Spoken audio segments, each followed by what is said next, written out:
Hello दोस्तों, welcome to Arjun warrior education channel. Arjun warrior education channel में आपका स्वागत है। Electrician trade MCQ test series number 5 BSPSCL technician grade 3 exam railway LP exam के लिए अति महत्वपूर्ण होगा।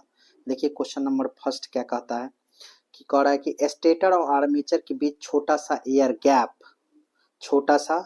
गैप मजबूत चुंबकीय फील्ड देता है। ठीक है। नेक्स्ट क्वेश्चन कह रहा है कि डीसी मशीनों पर निम्नलिखित में से कौन सा परीक्षणों में से कम 2 मशीनों की आवश्यकता होती है। तो ये होती है आपका बैक टू बैक टेस्ट के लिए। डीसी मशीनों पर निम्नलिखित में से कौन सा परीक्षणों में से कम 2 मशीनों की आवश्यकता होती है बैक टू बैक टेस्ट के लिए। कह रहा है कि एक अल्टरनेटर को ओवर एक्साइटेड कहा जाता है जब वह किस पर काम कर रहा होता है। तो वह किस पर काम कर रहा होता है, तो ये लैगिंग पावर फैक्टर पर काम कर रहा होता है। तब एक अल्टरनेटर को ओवर एक्साइटेड कहा जाता है जब वह लैगिंग पावर फैक्टर पर काम कर रहा होता है। नेक्स्ट, अगर किसी डीसी मोटर का बैक ईएमएफ अचानक खत्म हो जाता है तो क्या होगा। अगर किसी डीसी मोटर का बैक ईएमएफ अचानक खत्म हो जाता है तो क्या होगा। उस कंडीशन में क्या होगा, तो शॉर्ट सर्किट करंट आर्मेचर से होकर प्रवाहित होगा। शॉर्ट सर्किट करंट आर्मेचर से होकर प्रवाहित होगा। एक मर्ज प्राइस संरक्षण किसके लिए उपयोगी होता है। एक मर्ज प्राइस संरक्षण ट्रांसफार्मर और अल्टरनेटर दोनों के लिए उपयोगी होता है। डीसी शंट मोटर स्टार्टर का 9 वोल्ट रिलीज कॉइल किसके साथ सीरीज में होता है। किसके साथ सीरीज में जोड़ा होता है, तो ये होता है आपका फील्ड वाइंडिंग के साथ। फील्ड वाइंडिंग के पश्चात डीसी शंट मोटर स्टार्टर का 9 volt release coil field winding के साथ सीरीज में जोड़ा जाता है। डीसी मोटर के छिटपुट ह्रास को मापने के लिए निम्नलिखित में से कौन सा परीक्षण प्रयुक्त किया जा सकता है। तो ये किया जाता है आपका running down test. DC motor के छिटपुट ह्रास को मतलब डीसी मोटर की छिटपुट लॉस मान लो ना, हरास या लॉस को मापने के लिए निम्नलिखित में से कौन सा परीक्षण प्रयुक्त किए जा सकते हैं। Running down test. DC motor के छिटपुट ह्रास को मापने के लिए निम्नलिखित में से कौन सा परीक्षण प्रयुक्त किया जाता है, रनिंग डाउन टेस्ट। कह रहा है कि एक वितरण ट्रांसफार्मर 100 केवीए पर मूल्यांकित किया जाता है तो वह कितनी अधिकतम सक्रिय शक्ति की आपूर्ति कर सकता है। तो ये कर सकता है कितनी, तो ये करेगा कितनी शक्ति आपूर्ति का, तो ये करेगा आपका 100 किलोवाट। 9 नंबर क्वेश्चन देखते हैं। देखिए इस क्वेश्चन को पहले सुधार लेते हैं। यहाँ पर आपका 1 ओम है और ये आपका 6 ओम है। ठीक है। देखिए कह रहा है कि एक 0.75 केवीए 220 वोल्ट और 22 वोल्ट 50 हर्ज एक कला ट्रांसफार्मर में 1 ओम की एचवी बाइंडिंग प्रतिरोध और 6 ओम की क्षरण प्रतिघात है। तो एलवी बाइंडिंग के संदर्भ में एचवी बाइंडिंग का समतुल्य प्रतिरोध तथा समतुल्य क्षरण प्रतिघात होगा। देखिए V1 आपका कितना दिया हुआ है, V1 दिया है 220 वोल्ट, V2 दिया है आपका कितना 22 वोल्ट। ठीक है, 22 वोल्ट दिया है। R1 आपका कितना है, तो 1 ओम है। ठीक है, क्षरण प्रतिघात X1 कितना है आपका 6 ओम है। ठीक है। अब देखिए LV के संदर्भ में HV बाइंडिंग का प्रतिरोध जो होता है वो R2 होगा।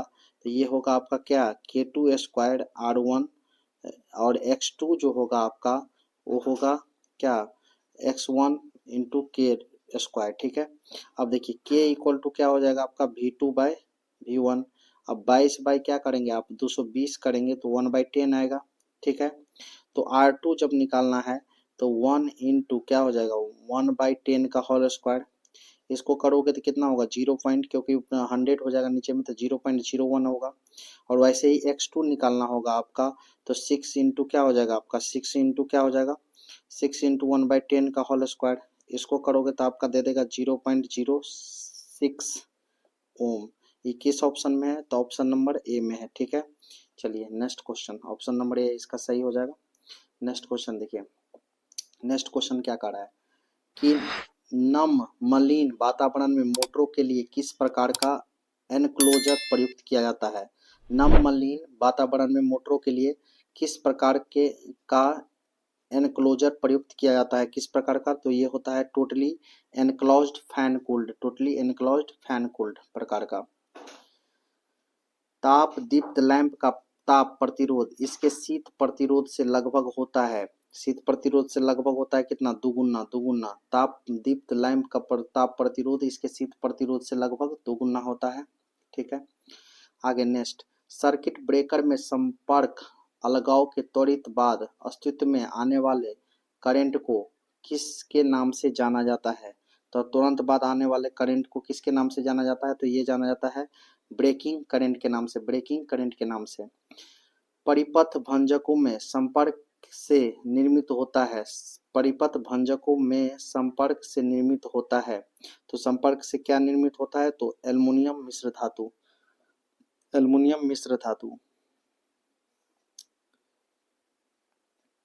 निम्नलिखित में से कौन सी circuit breaker pneumatic operating mechanism का उपयोग नहीं करती है, निम्नलिखित में से कौन सी circuit breaker pneumatic operating mechanism का उपयोग नहीं करती है, ये कौन नहीं करती है, तो ये बल्क वाइल्ड सर्किट ब्रेकर नहीं करती है। बल्क वाइल्ड सर्किट ब्रेकर जो होता है वो आपका एक प्रकार का सर्किट ब्रेकर है जो आपका न्यूमेटिक ऑपरेटिंग मैकेनिज्म का उपयोग नहीं करती है।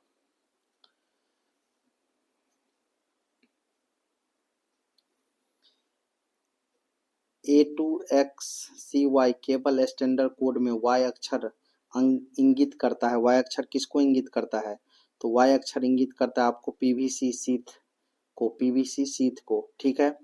Y अक्षर किसको, पीवीसी शीथ को इंगित करता है। C धात्विक का स्क्रीनिंग तांबे की तार को, C किसको, तांबे की तार को। और 2X जो होता है आपका ये ट्रोपित X जो इंसुलेशन होता है, एक क्रॉस लिंक्ड पॉलीथीन जो होता है उसको 2X इंगित करता है।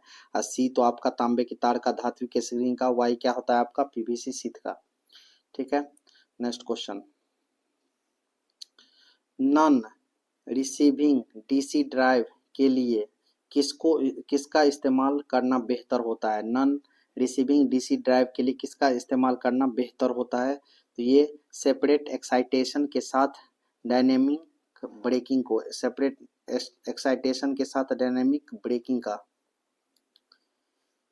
डीसी श्रेणी मोटर में सॉफ्ट बलयुग्म का आर्मेचर बलयुग्म से कम होने का कारण है, डीसी श्रेणी मोटर में सॉफ्ट बलयुग्म का आर्मेचर बलयुग्म से कम होने का कारण क्या है, तो ये कारण है आपका स्ट्रे हानियां, स्ट्रे लॉसेज, ठीक है। यदि एक 230 डीसी श्रेणी मोटर को 230 वोल्टेज एसी प्रदाय से जोड़ दिया जाए तो इस कंडीशन में क्या होगा, इस कंडीशन में क्या होगा, तो इस कंडीशन में वो तो क्या होगा आपका निम्न दस्ता और अधिक स्पार्क के साथ चलेगी, निम्न दस्ता और अधिक स्पार्क के साथ चलेगी। इलेक्ट्रिक रेलवे इंजन के लिए प्रयोग की जाने वाली यूनिवर्सल मोटर की होती है, इलेक्ट्रिक रेलवे इंजन के लिए प्रयोग की जाने वाली यूनिवर्सल मोटर कितनी की होती है, तो ये होती है आपका 2200 एचपी की, 2200 एचपी की। चलिए देखिए क्या करा है कि एक टिस्ट धारा डीसी शंट मशीन 1500 आरपीएम पर 250 वोल्ट का प्रत्यावर्ती धारा एसी विद्युत वाहक बल ईएमएफ पैदा कर रही है, तो 50 एम्पियर के आर्मेचर धारा के लिए विकसित यांत्रिक शक्ति क्या होगा, शक्ति निकालना है, पावर मैकेनिक पावर निकालना है आपका। तो देखिए ईएन आपका कितना दिया है, तो ईएन दिया है आपका 250 वोल्ट, ठीक है। आगे देखिए एन 250 वोल्ट दिया है, इसके बाद एन है आपका कितना दिया है 1500 आरपीएम, ठीक है। आगे देखिए आई जो करंट है, आर्मेचर करंट है वो कितना है आपका 50 एम्पियर है, ठीक है। तो पी मैकेनिज्म निकालना है आपका, तो इसके लिए पी मैकेनिज्म का फॉर्मूला होता है ई बी आई ए, ठीक है, बाइक ईएमएफ और आई बी, ठीक है। तो 250 इंटू क्या करेंगे आप 50 करेंगे तो कितना होगा, ये हो जाएगा 125 मतलब 12,500 वाट। इसको जब किलो वाट में बदलेंगे तो 1000 से डिवाइड करेंगे तो कितना होगा 12.5, 12 पॉइंट किस में है, बी में है, ठीक है। ठीक है नेक्स्ट क्वेश्चन करागी, कौन सा बैंडिंग ट्रांसफार्मर की गाढ़ा घुमावदार से संबंधित नहीं है, गाढ़ा घुमावदार से संबंधित कौन सा बैंडिंग नहीं है, तो ये सैंडविच बैंडिंग जो होता है आपका गाढ़ा घुमावदार से संबंधित नहीं है, जबकि क्रॉस वाइंडिंग है, गाढ़ा घुमावदार से संबंधित। इसके बाद हेलिकल भी है, डिस्क भी है, जबकि सैंडविच बैंडिंग जो है गाढ़ा घुमावदार से संबंधित नहीं है। नेक्स्ट क्वेश्चन कह रहा है कि देखिए 3 फेज 50 हर्ज 11,000 या 350 वोल्ट डेल्टा या star 300 KVA core time 77 transformer का कोर 0.05 वेव पर फ्लक्स के साथ संचालित होती है, तो प्रति मोड़ विद्युत वाहक बल ईएमएफ की गणना कीजिए। आपका क्या निकालने के लिए कहा है? ईएमएफ। ठीक है, अब देखिए 11,000 है आपका बाई कितना 350 और 300 क्या है केवीए है। ठीक है, अब देखिए 5 का वैल्यू कितना आपका दिया है, ये दिया है 0.05 वेबर फ्लक्स का वैल्यू, फ्रीक्वेंसी कितना है 50 हर्ज है, ईएमएफ पर टर्न निकालना है आपका। तो देखिए VL इक्वल टू क्या होता है आपका VPH। ठीक है, V इक्वल टू होता है 4.44 फ्रीक्वेंसी और ये अब फाई और N। ठीक है, अब देखिए यहाँ से जब आप निकालोगे तो इसमें क्या होगा 4.44 गुने 50 गुने कितना 0.05 गुने 1, तो ये कितना आएगा 11.1 वोल्ट, जो ऑप्शन नंबर ए संबंधित है।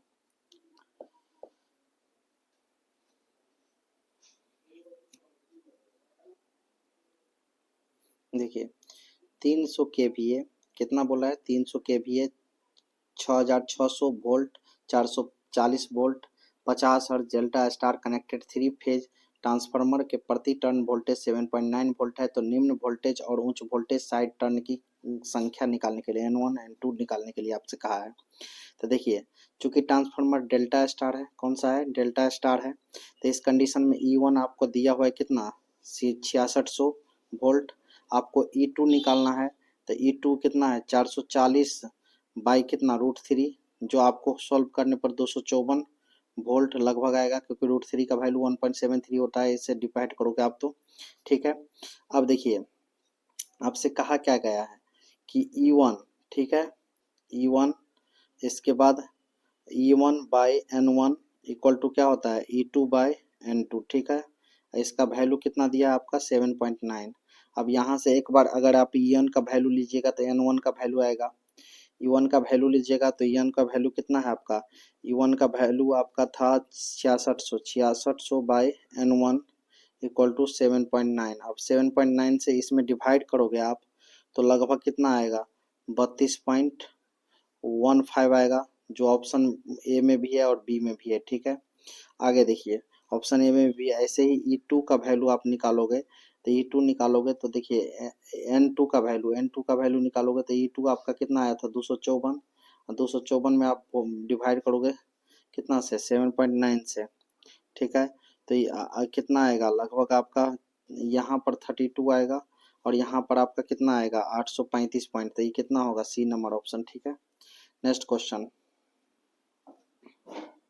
करा है कि एक एकल कला ट्रांसफार्मर में प्राइमरी पर 400 लपेटे हैं, सेकेंडरी पर 50 लपेटे हैं, cross sectional area 80 centimetre square है एवं फ्लक्स घनत्व 12 वेबर पर सेंटीमीटर स्क्वायर, 440 वोल्ट 50 हर्ज एसी आपूर्ति प्राइमरी साइड दी गई, तो ट्रांसफार्मर की सेकेंडरी साइड में प्रेरित ईएमएफ की आवृत्ति कितनी होगी, तो ये आपका कितना हो जाएगा 50 हर्ज होगा, 50 हर्ज होगा ये इतना बड़ा क्वेश्चन पूछेगा नहीं आपसे, इसलिए 50 वोल्ट और 50 हर्ज 50 वोल्ट 50 हर्ज इसका आंसर हो जाएगा। आगे देखिए यहाँ नेक्स्ट क्वेश्चन क्या कर रहा है कि नेक्स्ट क्वेश्चन कर रहा है आपसे कि एक इंडस्ट्री में प्रत्येक 60 वाट के लाइट बिंदुओं की संख्या 100 तथा 50 HP शक्ति भार है, तो उपरोक्त लाइट का भार प्रतिदिन 6 घंटे उपयोग की जाती है, शक्ति भार प्रतिदिन 10 घंटे प्रयोग किया जाता है, तो प्रतिदिन यूनिट खपत। देखिए अब कितना है एक लाइट पर कितना खपत हो रहा है, एक लाइट पर जब खपत करो 60 ऊर्जा होगा 60 वाट, तो 100 लाइट पर कितना होगा 60 से 100 को मल्टीप्लाई करोगे तो कितना आ जाएगा आपका ये कहाँ है सैकड़ा। ठीक है, इसके बाद 6000 और 6000 को किलोवाट में बदलोगे 6000 वाट को तो क्या होगा 6 किलोवाट। अभी कितना पर है 100 लाइट प्रतिदिन होता है, तो 6 गुने 100 फिर से करोगे तो कितना आ जाएगा आपका 600 तो ये तो 100 वो हो गया, 100 का कितना हो गया तो ये 6000 हो गया, तो 6 किलोवाट हो गया, 100 लाइट प्रतिदिन ऊर्जा खपत कितना होगा 6 किलोवाट एक दिन में खपत होता है, और 6 किलोवाट ये कितना है 6 घंटा प्रतिदिन, 6 से मल्टीप्लाई कर दोगे आप तो कितना हो जाएगा ये 36 किलोवाट घंटा हो जाएगा ये।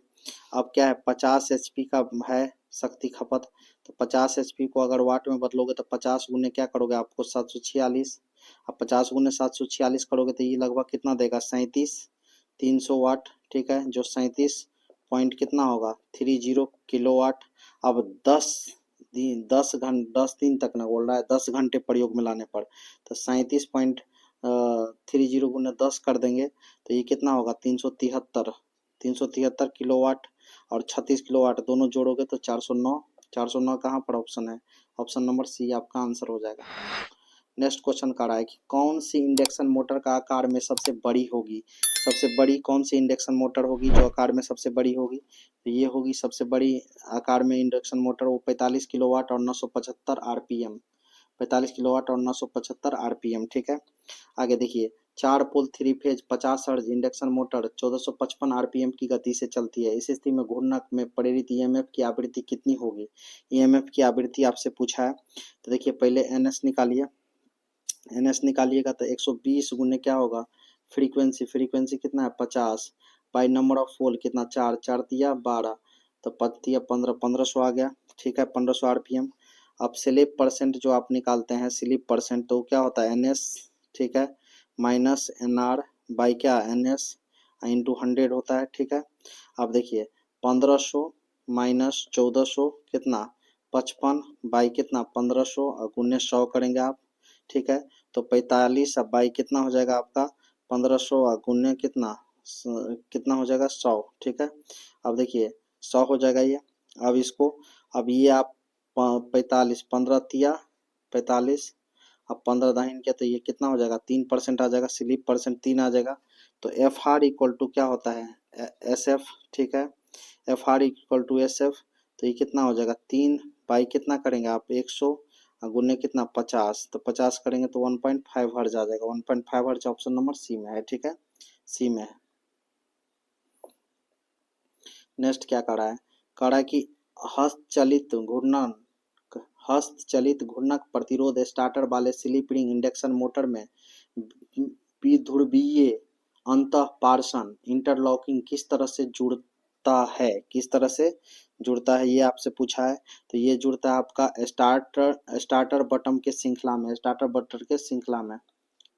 नेक्स्ट क्वेश्चन कर रहा है आपसे कि एक 3 फेज इंडक्शन मोटर सीधे स्विचिंग द्वारा स्टार्ट किए जाने पर मेंस में से 100 एम्पियर का इलेक्ट्रिक करंट खींचता है, यदि स्टार्टिंग के लिए 60% टैपिंग वाला एक ऑटो ट्रांसफार्मर प्रयुक्त किया जाता है तो मेंस से लिया गया इलेक्ट्रिक करंट कितना होगा।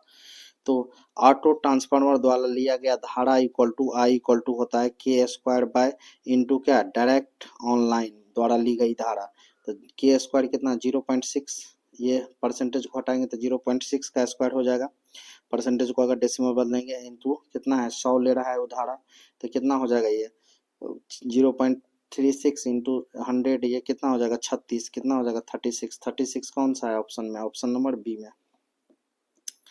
नेक्स्ट क्वेश्चन कह रहा है कि एक अल्टरनेटर में यदि बाइंडिंग को 90 इलेक्ट्रिकल द्वारा शॉर्ट पिच किया जाता है तो पिच फैक्टर क्या होगा 90 डिग्री इलेक्ट्रिकल द्वारा शॉर्ट पिच किया जाता है अल्टरनेटर बाइंडिंग में, तो पिच फैक्टर क्या होगा, आपसे क्या पूछा है पिच फैक्टर क्या होगा। देखिए वैद्युतिक कोण आपको क्या दिया है, इलेक्ट्रिकल एंगल जो आपको दिया है वो कितना दिया है, इलेक्ट्रिकल एंगल दिया है 90 डिग्री तक, K P short pitch equal to क्या होता है कॉस, ठीक है, क्यू ई बाई 2, तो देखिए कॉस 90/2 करेंगे तो cos 45 का वैल्यू कितना होता है, cos 45 जो होता है आपका 1/√2 होता है, 1/√2 को अगर चेंज करोगे तो कितना होगा 0.707 होगा, ठीक है, क्योंकि 1/√2 हुआ और √2 का वैल्यू होता है कितना 1.414, अब इससे डिवाइड करोगे तो 0.77 के इक्वल टू में आएगा। कह रहा है कि शेपर मशीन का स्पेसिफिकेशन किया जाता है, शेफर मशीन का स्पेसिफिकेशन किया जाता है, तो कैसे किया जाता है, तो शेफर मशीन का स्पेसिफिकेशन तो ये स्ट्रोक की लंबाई के आधार पर, स्ट्रोक की लंबाई के आधार पर आउटपुट वोल्टेज में सबसे बड़ी गिरावट एक अल्टरनेटर से किस लोड पर पूरा भार लेने के परिणाम स्वरूप होगी? तो किस भार पर? तो ये होगा आपका एलपीएफ इंडक्टिव लोड पर। एलपीएफ इंडक्टिव लोड पर आउटपुट वोल्टेज में सबसे बड़ी गिरावट एक अल्टरनेटर से किस लोड पर पूरा भार लेने के परिणाम स्वरूप होगी? तो एलपीएफ इंडक्टिव लोड पर। ठीक है, नेक्स्ट क्वेश्चन, निम्नलिखित में से कौन सा पैरामीटर एक एसी या डीसी कन्वर्टर डीसी वोल्टेज की गुणवत्ता देता है? तो कौन सा पैरामीटर है? ये है दीष्टकारी दक्षता। दीष्टकारी दक्षता। आर्मेचर के प्रोग्रेसिव लैप बैंडिंग में सामने वाले पिच और पीछे की पिच के बीच का संबंध किसके द्वारा निरूपित किया जाता है? तो ये किसके द्वारा निरूपित किया जाता है? धनात्मक संकेत द्वारा। धनात्मक संकेत द्वारा। धनात्मक संकेत द्वारा। ठीक है, नेक्स्ट क्वेश्चन, करा है कि किसी स्टेपर मोटर में यदि स्टेप को 45 डिग्री है तो इसका विभेदन रिजोल्यूशन स्टेप प्रति चक्र होगा। विभेदन रिजोल्यूशन स्टेप प्रति चक्र रहेगा कितना होगा, यही आपसे निकालना है। किसी स्टेपर मोटर में यदि स्टेप कोण कितना हो, 45 डिग्री हो, ये निकालने के लिए कहा आपसे। तो देखिए विभेदन का RSS जो है ये फॉर्मूला होता है 360 बाय अल्फा। अब 360 कितना है? 360 और विभेदन आपका कितना है? 45 डिग्री दिया है। 45 से डिवाइड करोगे तो 45 से कितने बार में जाएगा? 45 दूना 90, 90 चौका 360, तो 45 अट्ठे जाएगा 8 बार में। 8 ऑप्शन हो जाएगा। ठीक है, नेक्स्ट क्वेश्चन, कह रहा है कि जब एक प्रत्यावर्तक से भार हटा लिया जाता है इसकी अंतिम वोल्टेज पूर्ण भार पर 480 वोल्ट से कोई भी भार न होने पर 660 वोल्ट तक बढ़ जाता है तो वोल्टेज नियमन है। वोल्टेज नियमन कितना है? तो वोल्टेज नियमन को VR बोलते हैं। VR इक्वल टू क्या होता है? E0 minus V by V into 100। ठीक है, अब देखिए E0 का वैल्यू कितना है? जब नो लोड, E0 का मतलब होता है नो लोड, तो नो लोड पर कितना है? 660, और लोड रहेगा तो वोल्टेज कितना होगा? 480 बाई 480 और गुने कितना हो जाएगा आपका 100। तो अब देखिए 480 गया, 660 में से 480 जाएगा तो 180 बाई कितना? 480 गुने 100। अब देखिए ये 0 से 0 कैंसिल हो जाएगा। ठीक है, 180 है ये। अब देखिए 12 15 180 है, 12 चौक 48। ठीक है, 2 दूना 4, 2 5 10, 15 5 75 बाई 2, 75 बाई 2 37.5 आएगा। कितना आएगा? 37.5। नेक्स्ट देखिए, एक फ्यूज्ड बल्ब के आर पार निरंतरता बनाए रखने के लिए लैंपों के लड़ी में प्रत्येक बल्ब सुरक्षा के बतौर एक युक्ति को लगाना आम बात है। इस युक्ति का नाम क्या है? इस युक्ति को आप क्या कहेंगे? तो इस युक्ति को बोलते हैं एनटीसी थर्मिस्टर। मतलब एनटीसी थर्मिस्टर बोलते हैं। क्या बोलते हैं? NTC thermistor. कह रहा है कि इकोनोमाइजर का प्रयोग किसकी दक्षता बढ़ाने हेतु किया जाता है? इकोनोमाइजर का प्रयोग किसकी दक्षता बढ़ाने हेतु किया जाता है? तो बॉयलर की दक्षता बढ़ाने के लिए इकोनोमाइजर का प्रयोग करते हैं। कह रहा है कि 230 वोल्ट 50 हर्ट्ज सप्लाई वाले लाइट फाइन सब सर्किट के लिए न्यूनतम एल्युमिनियम कंडक्टर का आकार क्या होना चाहिए? न्यूनतम एल्युमिनियम कंडक्टर का आकार क्या होना चाहिए?